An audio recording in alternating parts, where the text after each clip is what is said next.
Il tentativo, spiega Giacomo Possamai, capogruppo del PD in Consiglio regionale, è quello di dire che le cose vanno sempre benissimo, anche quando così non è. A testimoniarlo gli stessi dati sulle vaccinazioni che collocano il Veneto lontano dal podio dell'efficienza. Siamo a metà classifica in media nazionale per quanto riguarda il numero di dosi somministrate, siamo addirittura sotto la Sicilia, sotto l'Emilia Romagna, sotto il Molise, sotto tante regioni rispetto alle quali il nostro presidente ci spiegava di essere invece diversi passi avanti.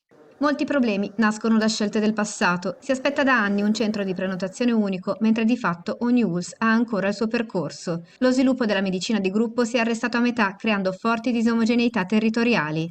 A ciò si sommano decisioni recenti, come lo scarso coinvolgimento dei medici di famiglia e un sistema di vaccinazione domiciliare inefficace, a danno soprattutto dei più fragili. La disponibilità ad aiutare la maggioranza in un momento difficile, spiega il Partito Democratico, c'è, a patto di partire però da una fotografia realistica della situazione.